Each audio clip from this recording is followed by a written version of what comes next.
So there's this rebel group called Red Tabara that keeps attacking Burundi, and they don't attack the Burundian army. They just cross the border from Rwanda into Burundi and kill innocent people. Of course, sometimes they cross from the Congo side, but we know they come from Rwanda. They cross the border between Rwanda and Congo and walk some few kilometers and then reappear on the Burundi side and attack villages at night, killing innocent people, and then they go back to Rwanda. It's called Red Tabara. The United Nations Security Council has this report that was done by experts that was sent to that region, and they've proven from the year 2015 that this Red Tabara is part of the group that went to Rwanda as refugees from Burundi.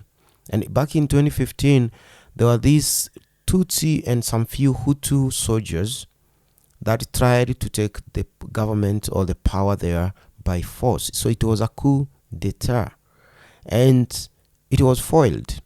That group ran to Rwanda to seek refuge there, because Rwanda were the ones who were behind that attempted coup.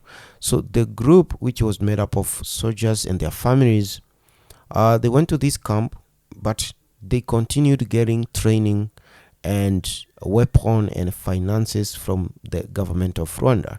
And that group formed now what we are calling Red Tabara.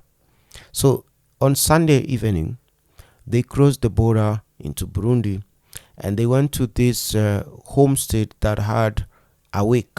They had someone who had died. They had met there in preparation for the funeral of that person the next day. So they entered this house. I'm going to show you that video right now, and they killed people mostly in the lounge area. Others in the adjacent rooms. They shot them. Most of them were women.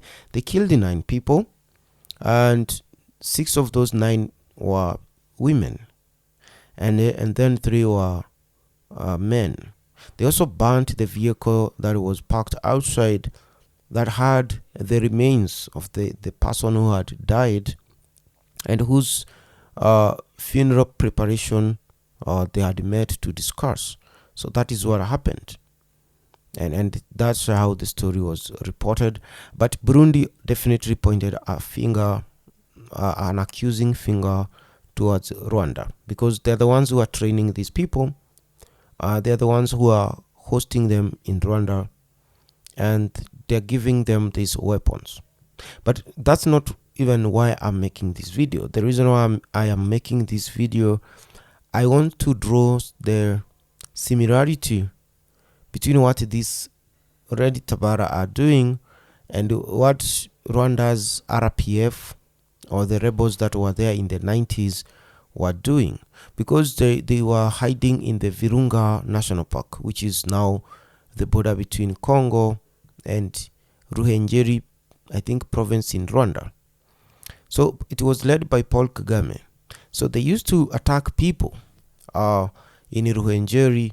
The next day, the government would send troops to Ruhengeri to enforce a curfew, and the next day they would hit another region about 100 kilometers from where they did the night before. So this time round they would hit Mutara, for example. Mutara is another region closer to Uganda, and the government would mobilize the security force to Mutara. The next time they would infiltrate and hit a region closer to maybe a region like Muhazi, which is inside Rwanda, or even far east to in Kagera, that is the other side, right? So that's how they were doing it, and this led to the youths of the territories that were bordering Uganda being mobilized and asked to look for weapons, mostly the spears and the katras and any form of weapon that African villages usually have to fend off wild animals. In Africa, because back then it was not developed, people have certain weapons to defend against mostly hyenas. The hyenas are notorious, so they sometimes attack goats. So you need a spear, you need some time to have some form of a sword. So those are the weapons. Others are good at using arrows. Mostly those are the hunters, but other times those are also having the bows and arrows to fight hyenas and the leopards. So they got all those weapons, and the name was given to this group called Interahamwe. Interahamwe is a Kinyarwanda name. Hamwe means togetherness or together. Intera, I think, means coming together. So Interahamwe basically means like a solidarity kind of group, more like Wazarendo. So that is how that name was formed. And their goal was simple: to ensure that they form groups that will keep vigil, or rather sentry watch, at night in every village that borders Uganda.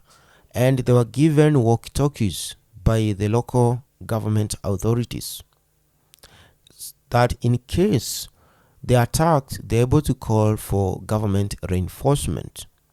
And this actually worked, because what happened the next time the RPF, or at the time they were being called Inyenzi, which means cockroach, the reason was because just like this Red Tabara, they were attacking at night. They would wait for the cover of the night and attack, and before sunrise they've disappeared back to the forest. So you understand the similarity. So what happens is that the next time this Inyenzi attacked, they found resistance. As a matter of fact, in one instance, I think in Mutara, I think Inyenzi lost. They were not prepared for this. The intelligence was not. They didn't know that there were these youths with arrows and bows, and some of them had guns. They had been given guns. So when they attacked these villages to steal livestock and kill innocent women, about 20 of them died in the ensuing fighting, and the rest ran away. So it worked. But something else happened. Out of those who died, 11 of them were inexperienced RPF fighters who recently joined the RPF. And guess where they had come from? They had just left Rwanda, the same villages that they were attacking, and lied that they were going to Uganda for further studies. They said they were going to Uganda to join college. And after identifying those people, who the 11 of them, they were able to trace their families who are still in Rwanda. And all the neighbors of those 11 said, we knew these guys as students who are studying in Uganda. We are shocked to hear that the studying is about them joining the RPF. And this went to the radio, the national radio, the radios there back then. And a lot of people are calling in saying, even here we have young men who recently went to Uganda to study. So an informal census was carried out, and it turned out a huge number, about 5,000, more than 5,000 Tutsi youths had recently left their homes with the same excuse that they were going to study in Uganda for college education. And that's when now these Interahamwe people realized they are not even actually fighting foreigners. They even said their enemies are not from any other place, but from here. There are those guys who claim that they've gone to study for college education. And they started marking those families. You know, if I know that so and so, Peter left with the pretense that he's going to study in Uganda, and we've discovered that actually this studying is to join the RPF, and Peter is our neighbor, and the homestead is here. So definitely I know these guys are the ones who are killing us. And it even answered a previous question they had, that in Ruhengeri and some other villages, when the RPF would attack, they would only attack and touch Hutu-owned homes and spare the Tutsi homes. So at the time, people are wondering, how are these Tutsi rebels able to identify which home belongs to a Tutsi and which one doesn't? So the answer was simple. Among them are youths from this same village. They are the ones who are bringing them here, and they are able to tell them that homes belongs to my uncle, that homes belongs to my mom, and so on. So that's how the genocide in Rwanda actually started, because after identifying the people who had sent their sons to join the rebel group, everything was set. So the moment Paul Kagame shot down that plane in 1994, these guys started attacking those families that had been marked as being responsible for sending their sons for further studies in Uganda. And that's how it worked. So that is the similarity between what is happening here, the Red Tabara. Very soon in Burundi, such things might start happening if they identify the actual people who are behind Red Tabara. Yes, we know they are Burundians, and they left to go to Rwanda as refugees, but once in Rwanda, they are not refugees anymore. They have been trained to come back to Burundi to terrorize the population there. So, in other words, they are terrorists. And that's now a problem. Now, finally, as I wind up this video, some other stories that I heard today, and I've been confirming from a journalist from the Goma there, is that there have been stories that in Bambo. So I want to show Bambo. Bambo is a territory near in Rutshuru district near Uganda. So that is the region where M23 actually kind of captured after they took the border town of Bunagana. So there have been stories in the past 1 week that this region here of Bambo, as I was saying that you can see this is Uganda, and this line is the border, this Bunagana. So this is the Rutshuru district, and Bambo is here. So there have been stories that M23, which is in control of this region, has been bringing in people to Bambo and asking the people of Bambo to leave their homes, so that these new foreigners or these people who are coming probably from Rwanda and Uganda and other places can live in those homes. So according to one family, they had a 5-bedroom house, and the day before these M23 rebels came, and they told them to just get their things out of there and go. And they left their homes. I don't know where they went. And there was a family that they're saying it's not from around that came, and it started living in their homestead. In other words, the M23 are bringing in the Tutsi community from maybe Uganda, I don't know where the community is coming from, and displacing locals who have been living in Bambo for generations, and asking them to basically vacate their homes. Yes, you are being told, get out of your house. You have 24 hours to get your things out of that house, and don't carry the hard furniture, things like beds and seats. Don't carry those ones, just the clothes. So that's what they told them, and they left their homes. This is one of the homes in Bambo. This is how those houses look like, and they told them to leave. So they left.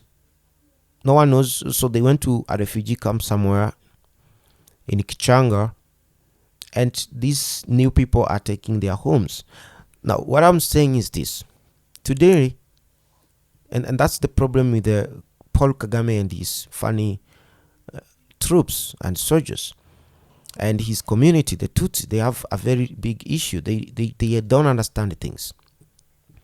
Today, M23 is in Bambo, but tomorrow, the Congolese army will be able to take back the whole territory, including Bambo, Ruchuru, and cross the border between Uganda and Congo and so on. It's going to do that because they are supposed to do that. It's the constitution requires them to do that. So I'm sure they are working on how to do that.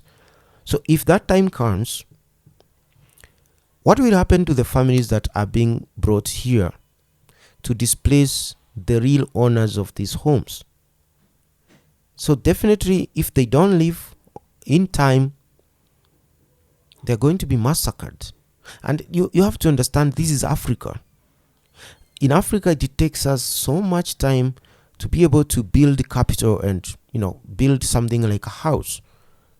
It takes time. Someone takes them 20 years. You start working at the age of 18, 17 there. And by the time you're at 8, that's when you're able to put up a house. Sometime even 40, right? So it's having a home in Africa is a very tricky and very, it's not an easy thing, right? And here you are taking my home. If I get a chance, what do you think I will do to you? Taking away 20 years of my savings, taking away 20 years of my hard work because you are using the gun. So that is why they play the victim when they are the ones who start all this. So if the government of Congo comes back and they're able to kick them out, because they will, and take Bambo, what will happen to those people who have now occupied the houses in Bambo that they do not own? Right?